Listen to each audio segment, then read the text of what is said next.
Land reforms in India. So, during the time of the British period, the farmers who were cultivating the crops does not have the ownership over the land. Actually, the land ownership was light with the zamindars, jagirdars, and all. Okay, they all having the ownership over the land. So actually, they were exploiting the farmers in the name of the zamindars and jagirdars and all, and they were imposing too much taxes and all. So it was after the independence, it was a major concern in front of the government to redistribute the land to the people. So land reforms means the redistribution of the land from rich to the poor. So this was the major challenge in front of the Indian government in order to redistribute the land. So uh, after the independence, okay, there was a committee under the chairmanship of J.C. Kumarappan in order to appoint, he was appointed in order to look into the problem of the land reforms or land. Okay, so the land reforms of independent India has major four components, that is the abolition of the intermediaries, tenancy reforms, fixing of ceilings on land holdings, consolidation of land holdings. So first we are moving on to the abolition of the intermediaries. Abolition of intermediary means that is the abolition of the zamindari system. So it is was the removed. Okay, the zamindari system was removed. Okay, the zamindars was stood in between the cultivators as well as the state. Okay, so it was most effective and superior right of the zamindars over the land, okay, was taken away, and their economic as well as the political power was taken away. So they could not stand as an intermediary between the state as well as the cultivators. So the major advantages of the was the it has strengthened the actual landholders or the cultivators. അപ്പോൾ ഈ സാമിന്താഴ്സ് നമ്മുടെ ഈ കൾട്ടിവേറ്റേഴ്സിൻ്റെയും സ്റ്റേറ്റിൻ്റെ ഇടയ്ക്ക് ഒരു intermediary ആയിട്ടാണ് stand ചെയ്യുന്നത്. അപ്പോൾ ഇവരെന്ത് ചെയ്യും, അവർ അതിനകത്തുനിന്ന് എക്സ്ട്രാ അഡ്വാൻറ്റേജസ് എടുക്കും. നമ്മൾ ആഫ്റ്റർ ദി ഇൻഡിപെൻഡൻസ് ഈ സാമിന്താരി സിസ്റ്റം നമ്മൾ അബോളിഷ് ചെയ്തു.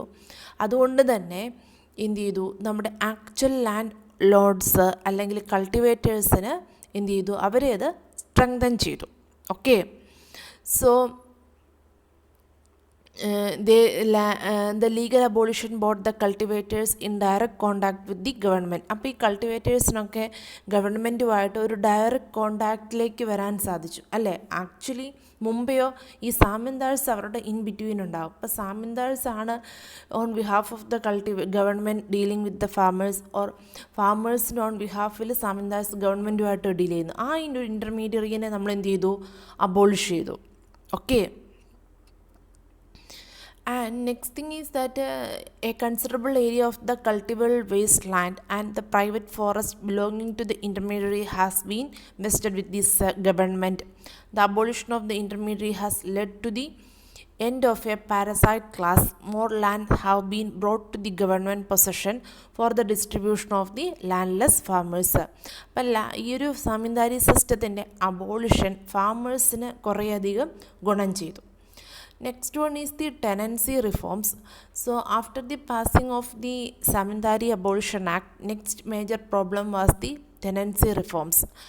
Actually, the rent paid by the tenants during the pre-independence period was about 35% to 75% of the gross produce throughout the India. Actually, this was a huge amount compared to the cultivation.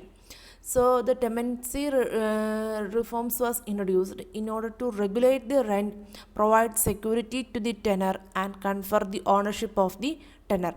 So with the enactment of the tenancy reforms, actually during the 1950s and all, a fair rent was fixed, and the rent was fixed between 20% to 25%.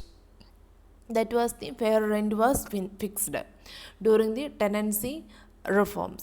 And next comes the After the tenancy reform, consolidation of the land holdings. After the next comes the consolidation of the land holdings. That was the no next comes the ceilings on the land holdings. So the ceilings of the land holdings means in 1994, okay, a particular limit, okay, legally stipulating the maximum size, okay. So we will be fixing a limit. Beyond that particular limit, an individual farmer or a farm household could not hold land. അതായത് നമ്മളൊരു ceiling fix ചെയ്യും. ആ ceiling കഴിഞ്ഞിട്ട് ഇപ്പോൾ ഒരു 100 acre ആണെങ്കിൽ ആ ഒരു 100 ഏക്കറിൻ്റെ മുകളിൽ ഒരു ഇൻഡിവിജ്വൽ ഫാർമറിനോ അല്ലെങ്കിൽ ഒരു ഫാം ഹൗസിനോ ലാൻഡ് ഹോൾഡ് ചെയ്യാൻ പറ്റത്തില്ല. അതാണ് സീലിങ്സ് ഓൺ ലാൻഡ് ഹോൾഡിങ്സ്. നിങ്ങൾ ഓർക്കണം, before the independence there was no such holdings. As much as they want they can hold. അതായിരുന്നു സിറ്റുവേഷൻ. പക്ഷെ നമ്മളൊരു സീലിംഗ്, അതായത് ഇത് ആക്ച്വലി റെക്കമെൻഡ് ചെയ്തത് 1942 കുമാരപ്പൻ കമ്മിറ്റിയാണ്. Okay, recommended the maximum size of the land load, maximum size of the land A land load can retain. അപ്പോൾ കുമാരപ്പൻ കമ്മിറ്റിയാണ് ഈ ഒരു മാക്സിമം സൈസ് ഫിക്സ് ചെയ്യണമെന്ന റെക്കമെൻഡേഷൻ കൊണ്ടുവന്നത്. Actually this was good for the farmers. അല്ലെങ്കിൽ ഈ ലാൻഡ് ഉള്ളവരുടെ അടുത്ത് തന്നെ ഒരുപാട് കുന്നുകൂടിയിരിക്കുമ്പം അത് ലാൻഡ്ലെസ്സിന് അതെന്ത് ചെയ്യുക, അഫോർഡബിൾ ആയിരിക്കത്തില്ല. Okay, and next comes the consolidation of land holdings. Consolidation of land holdings means redistribution of the fragmented lands into one plot. അതായത് ഇപ്പം നമുക്ക് പലയിടത്തായിട്ട് നമ്മുടെ ലാൻഡ് ഇങ്ങനെ ചെതറിക്കിടക്കുകയെന്ന് ചോദിച്ചു. അപ്പം നമ്മൾ എന്ത് ചെയ്യും, ആ ഒരു പലയിടത്തായിട്ട് ചെതറിക്കിടക്കുന്ന ലാൻഡുകളെല്ലാം കൂടി കൺസോളിഡേറ്റ് ചെയ്തിട്ട് ഒരു സിംഗിൾ പ്ലേസിലേക്ക് കൊണ്ടുവരും. അപ്പോൾ ലാൻഡ് നമുക്ക് ആക്ച്വലി ഫിസിക്കലി കൊണ്ടുവരാൻ പറ്റത്തില്ല. പക്ഷെ നമ്മൾ എന്ത് ചെയ്യും, നമ്മുടെ ഇപ്പോൾ ഒരു പർട്ടിക്കുലർ പ്ലേസിലാണ് നമ്മുടെ ഒരു എ എന്ന് പറയുന്ന ഒരു പർട്ടിക്കുലർ പ്ലേസിലാണ് നമ്മുടെ ലാൻഡെങ്കിൽ നമ്മുടെ ലാൻഡ് ബിയിലും സിയിലൊക്കെ ചെതറിക്കിടക്കുന്നുണ്ട്. അപ്പം നമ്മൾ എന്ത് ചെയ്യും, നമ്മുടെ ഒരു പർട്ടിക്കുലർ പ്ലേസിലുള്ള നമ്മുടെ മെജോറിറ്റി ഓഫ് ലാൻഡ് ഉള്ളിടത്ത് തൊട്ടടുത്തുള്ള ലാൻഡ് വേറൊരാളുമായിട്ട് നമ്മൾ എക്സ്ചേഞ്ച് ചെയ്യുമോ അല്ലെങ്കിൽ അതിന് പകരം ക്യാഷ് കൊടുത്ത് വാങ്ങുകയോ ഒക്കെ ചെയ്യും. അതിനെയാണ് കൺസോളിഡേഷൻ ഓഫ് ലാൻഡ് ഹോൾഡിങ്സ് എന്ന് പറയുന്നത്. അപ്പം നമ്മൾ ഇങ്ങനെ കൂടിക്കിടക്കുന്ന, അതായത് ഇങ്ങനെ ചെതറിക്കിടക്കുന്ന ലാൻഡുകളെല്ലാം ഒരു സിംഗിൾ പ്ലേസിലേക്ക് കൺസോളിഡേറ്റ് ചെയ്ത് കൊണ്ടുവരികയാണ് ചെയ്യുന്നത്. അതാണ് that is the consolidation of land holdings. അപ്പോൾ ഒരു ഫാർമേഴ്സിന് എന്ത് ചെയ്യാൻ പറ്റും, it is easy to manage. Okay, and ഈ ലാൻഡ് റിഫോംസ്, അതായത് ലാൻഡ് റിഫോംസ് സക്സസ്ഫുള്ളി ഇംപ്ലിമെൻറ്റ് ചെയ്ത 2 സ്റ്റേറ്റാണ് നമ്മുടെ കേരളയും വെസ്റ്റ് ബംഗാളും. Okay, and next comes the another scheme, അതായത് Bhoodan movement. Okay, land gift movement. അത് ലോഞ്ച് ചെയ്തിരിക്കുന്ന ആചാര്യ വിനോബ ഭാവെ ഇൻ 1951. അതായത് ആക്ച്വലി ഈ ഒരു മൂവ്മെൻറ്റ് എയിം ചെയ്തിരിക്കുന്നത് transforming the ownership of the land. Okay, അതായത് ഒരുപാട് പെർസെൻറ്റേജ് ഓഫ് ലാൻഡ് കൈകളിലുള്ള ആൾക്കാരുടെ നമ്മളവരെ പറഞ്ഞ് കൺവിൻസ് ചെയ്തിട്ട് എന്ത് ചെയ്യുന്നു, നമ്മളത് ലാൻഡ്ലെസ്സിന് വേണ്ടിയിട്ട് ഡിസ്ട്രിബ്യൂട്ട് ചെയ്യാൻ വേണ്ടി അവരെ മോട്ടിവേറ്റ് ചെയ്യുന്നു. ആക്ച്വലി ഈ held this movement in an attempt to bring about a non violent revolution.